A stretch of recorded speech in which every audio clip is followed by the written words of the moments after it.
Here I have a late 2018 Nissan E-NV200 electric van for sale. This is a centre spec and it has done 42,876 miles. It has got a leather heated steering wheel and heated seats on both sides, so that's a lot more efficient in the winter than using the heater.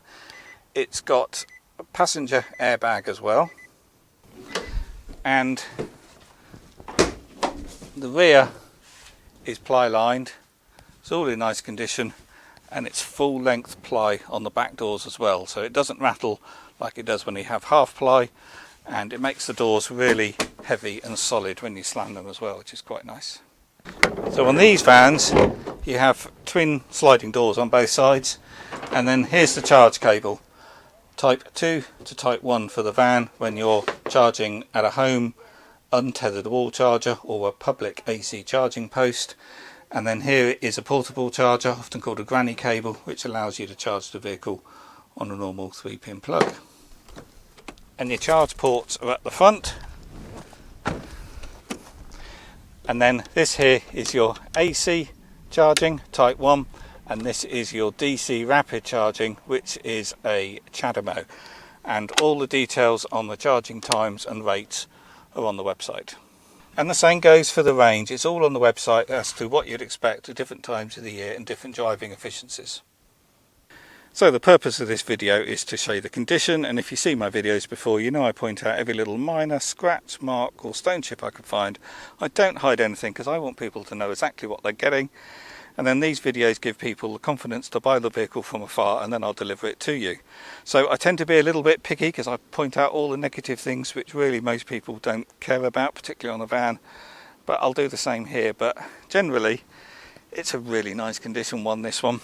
So it's had quite a bit of work done on it. Redone the air conditioning. That's an air conditioning regas, not that it was needed, but I make sure that's done so it's all good for the new owner. It's also changed the production gearbox oil as well. That just makes sure that it's all good for a long life. This one has had new tyres all round, well, 4 tyres. The spare is a full-size spare on these, and that's still got the original. This did have new tyres on, but it had cheap Chinese tyres which I wouldn't leave on a vehicle, and they're also the wrong load rating as well. So this has got new tyres all round, and it's also got new steel wheels all round, and that's all 5 wheels have been replaced, just because the other ones were a bit battered and a bit rusty.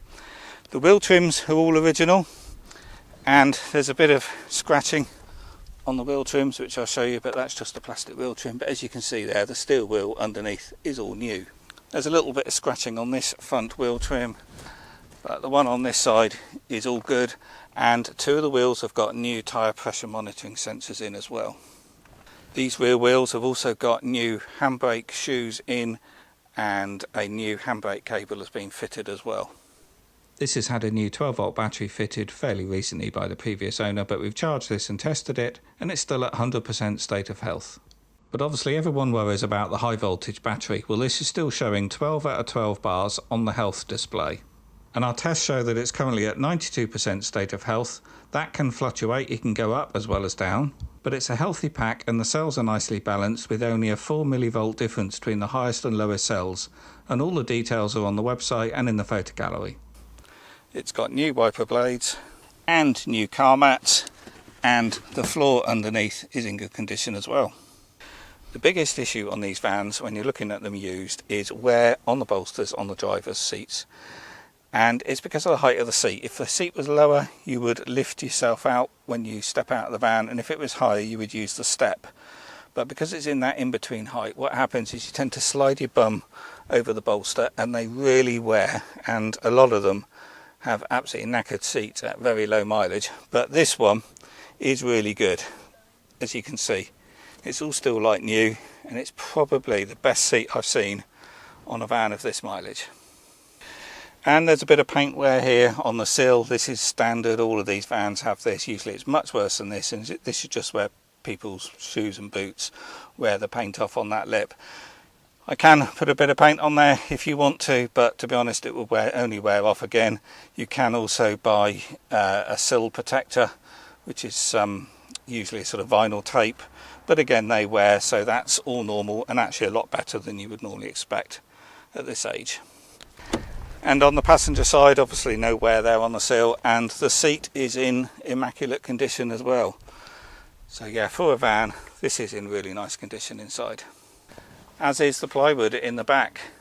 And as you can see, it's obviously had really little use. There's no splintering even along this load edge here. So now for the bodywork. It's in really nice condition, as you can see.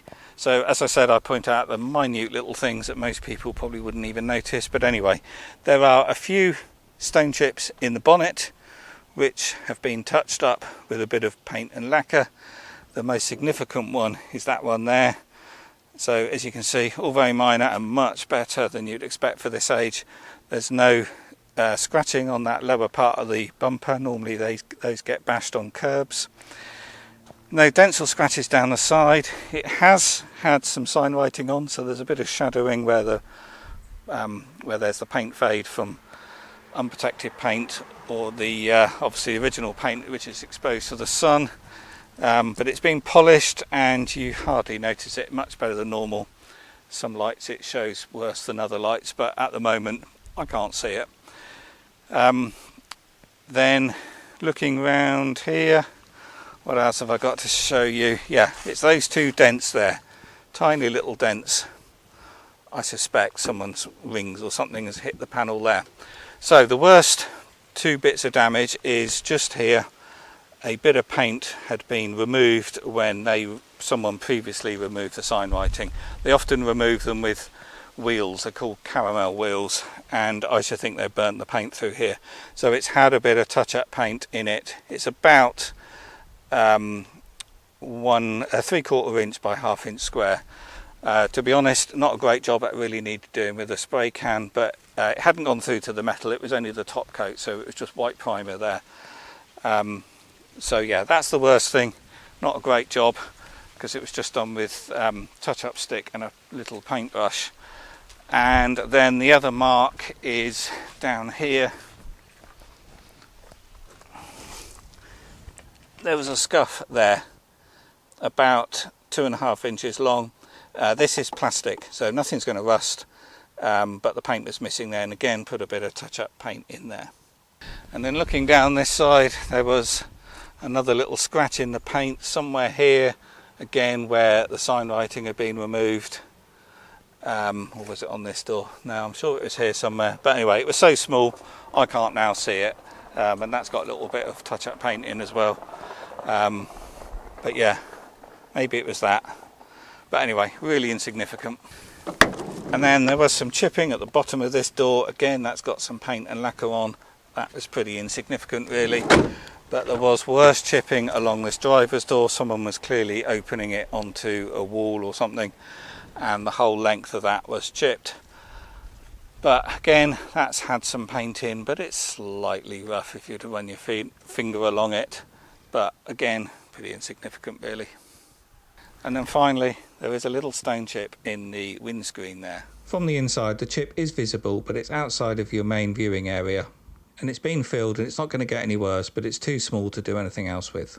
And obviously this van all drives fine, and inside there's no faults or errors on the dash, and everything works as it should do. And you can see here on the dash there's a no smoking sticker, so this vehicle hasn't been smoked in, there's no smells, and of course you can remove this sticker if you don't want it.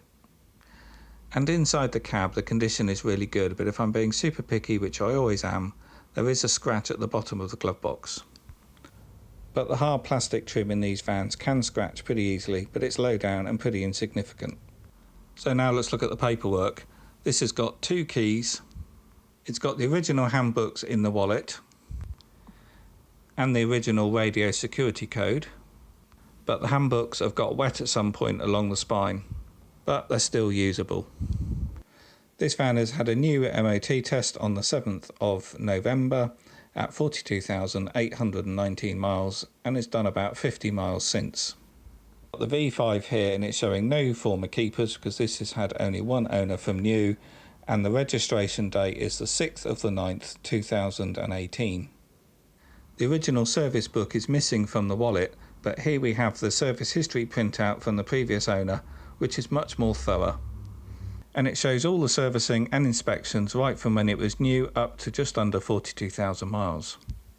And we've also done a full service and inspection as we do before the vehicles go out, and it's had the new wiper blades, the air conditioning regas, the reduction gear oil change, the new tyres and wheels, a new cabin filter of course, a full brake strip down clean and lubrication. The front brake pads are at 10mm and the rears are at 7, so they're all good.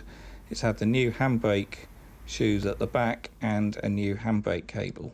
And here we have our HPI type report, which I'm happy to share with you, which saves you some money. And of course it has a clean history with no outstanding finance. Under the steering column there is a hole in one of the blank panels. I guess the previous owner had a light or a switch here, but this was a blank anyway, so nothing's missing. On the top of the leather steering wheel there is a bit of wear. Well, I'm not sure whether it's wear or dirt, but it is a bit more noticeable in this bright sun. One other thing I'll just point out is there's no dents or chips in the pillar here, because it's quite common on these vans that previous owners trap the seatbelt in the door. But this one is all good and it's clearly been driven by a more careful driver. This van has also got side airbags as well as your normal front airbags on both sides. And you can disable the passenger side with a switch here if you want to put a child seat in the front. I do realise that sometimes my videos can come across a bit negative because I focus on the bad points. But as I said, I don't hide anything and I want people to know exactly what they're getting. And you can look at the reviews on Google and you'll see there's lots of happy customers. But overall this is a really nice condition van, and far better than many other used examples of these with much lower mileage. All the details on this van are on the website, and everything I've pointed out I've taken pictures of in the photo gallery, where you can look at it at full screen or zoom right in and have a good look in detail. So I think I've covered everything, but as I said, all the details are on the website. So this van is ready to go, so if you're interested give me a call or email, or better still just complete the I want to buy it form on the website. I can deliver this anywhere in the country, but there is a cost involved in that, and all the details are on the website.